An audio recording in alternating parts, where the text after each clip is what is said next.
Okay, so now we are gonna come back to our row number 1 to do the other half of the scarf. All right, I'm going to talk you through this because what we're going to try and do is create a join that's invisible as possible. So row number 1 actually would be where this knot is here. If we were to cast on row number 1, we would have this sort of a gap where we've joined the two halves, or rather like started the new half, and we don't want that. So we are going to use this, the first 2 rows basically we fake one of these rib lines with, and to do that I'm using a different coloured yarn so you can see what I'm doing here. You don't have to, that's not my pattern, the idea, but I mean, if you fancy it, you could have half and half. That would look cool too. So if you see this red bit of yarn, I put that in the row that I'm going to be working into so you can see. So our first row would be this row here. Our second row would be that one, those bumps there. But we are going into the row behind that. I'm just going to take that out now, just so you can see.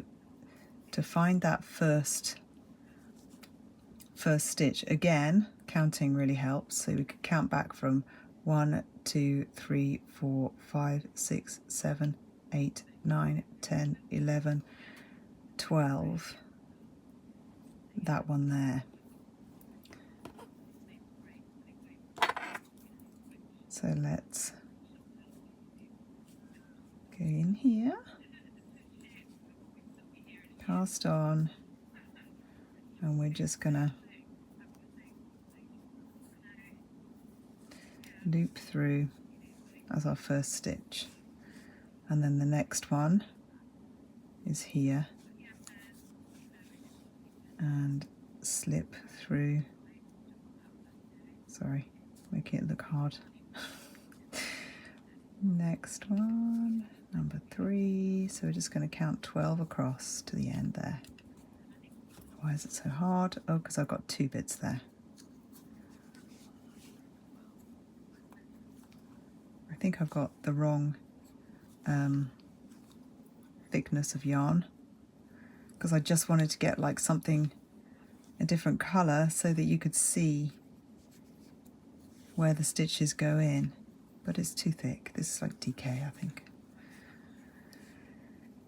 But anyway, that's not a problem, as long as you can see where we're going in.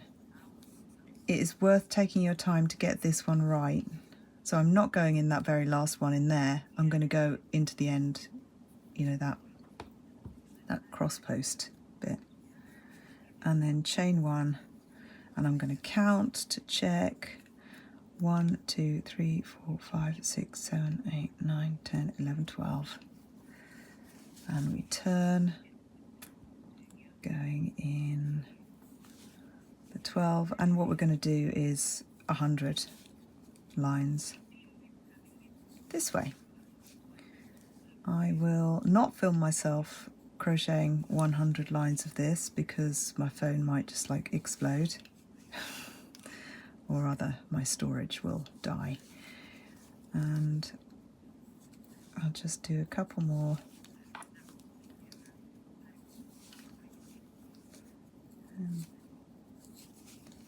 Lines, perhaps. It's really hard for you to see this red, isn't it? Anyway, so it's not very useful if I was to show you. I'm going to count here because even I can't see the stitches in this colour. 1, 2, 3, 4, 5, 6, 7, 8, 9, 10, 11. Oh wow, got a really tight stitch here. Soft hands, everyone, soft hands when you're doing this. That last one into there, I think.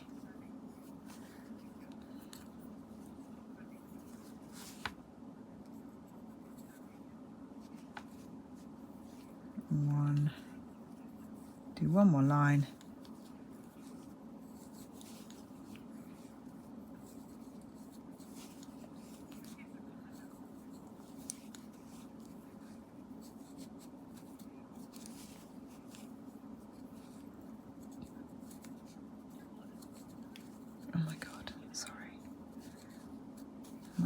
ancient going blind.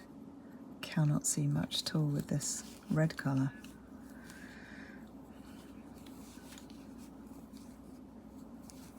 Ten, 11, 12, 10. So there, you see, although you can obviously see the join because it's different colour, we just have this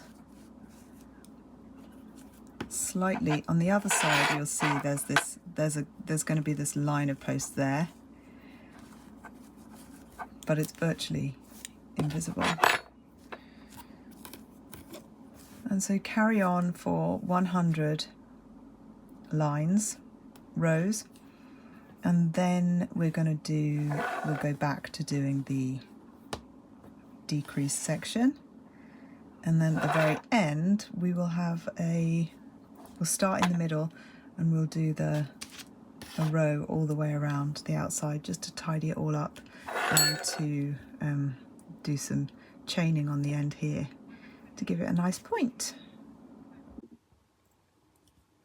Right, so I just want to now show you our last bit, which is the stitch we're going to go all the way around the outside of the scarf with. We're going to do some chains around here to make the point and go all the way back.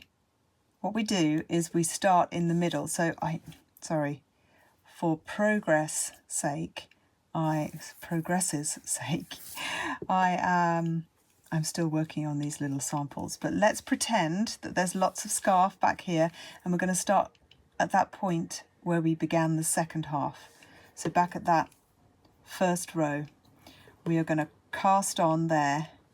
The reason I'm going back into the middle to cast on and come round to at the end is if we can make the joins up there, then they're going to be the most invisible when we're wearing it. So we're going to cast on in the middle there, and then the place I'm going to do my, and the other thing is I'm using a smaller hook for here, for this stitch, because using this 7 for this makes it, I don't know, it's a little bit messy looking. I'm using a 5, that works for me, and I'm with a very sort of relaxed wrist and hand so that it doesn't make the work bunch up. And the place I'm going in, each stitch, I'm going in at the top of each of the ribs. So in that top V, I'm going in and one stitch each one. This stitch is a double crochet in the UK and a single crochet US. So we're doing one of those stitches in the top of each rib all the way around the scarf. It's going to give you a bit more of a straight line, a bit tidier, and also it means we can do that nice pointy point at the end there. So I'm just going to race down to that point so that we can talk about that.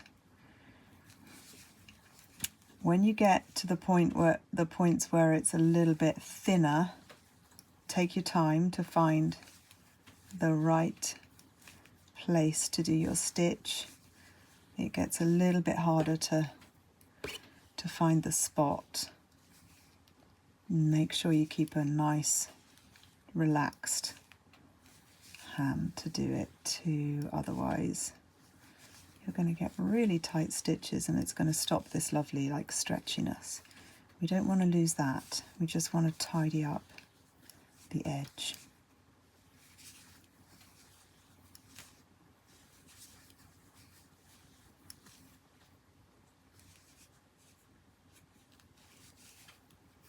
Now it's got to this point. We're down to the 2s now. It is not so visible where the rib is. Also, I'm sorry about the light. I've been filming all day and I had a meeting in the middle as well. So now we're in darkness hours almost. Okay, so we're going in the very last one here next to the knot, and we're going to go 2 in that point, and then I'm going to chain 3 and then into the same spot again, 2 stitches,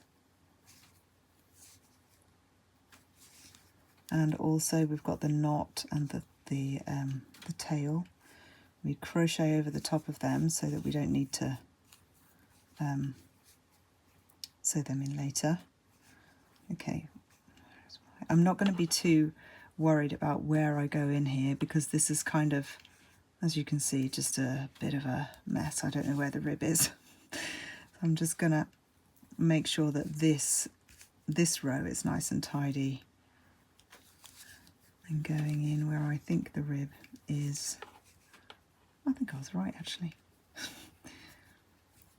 But yeah, when it comes round, reminding myself to have a relaxed wrist, and I'm just crocheting. You see, I'm just crocheting over that tail, just so it's taken care of. I can just cut the end once I'm done. So into this, it's a little bit harder on this side because they're slightly differently shaped when you go on from the bottom, you know. Or is this the top? Not sure. Anyway, sorry to anyone that doesn't even understand what the hell I'm talking about. Bottom, top, I don't know. Okay, so I'm going to leave that tail there now and just continue on crocheting round this line.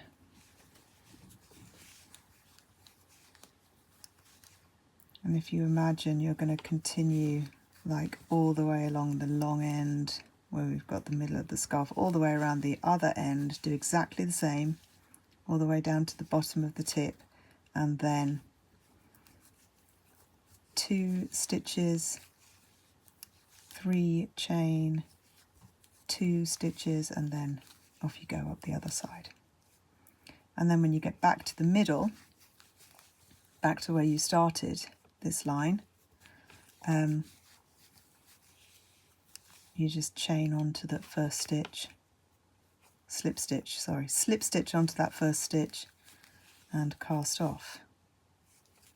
Job's a good one. Leave a little tail to be sewn in afterwards, and you've done. You've made your little necktie, and you have now become a little bit addicted to making these, and hopefully you've left enough time to make 10 more for Christmas presents. Right now I'm making a bunch for a Christmas market, which I think they're going to sell pretty well at, because a lot of people have been very keen on me releasing this pattern. And I know loads of people can't be bothered to make their own, so they'll be very happy that I've done it for them. So I would carry on all the way around from there. But right now I'm just going to show you how it looks. So if I'm going to cut that. Where's my scissors? Because I've already crocheted over the top of that end for like 5 centimeters more, then that is nicely in there already. So I can just chop it, and then at the end, if we block that, so wet it and then pin it with a pin in like that and let it dry, that will be really nice and pointy. I'm going to do that to them before I take them to market. Yeah, and there you have it. I don't have my finished full item, but we'll have a picture at the end here. Oh, there we go.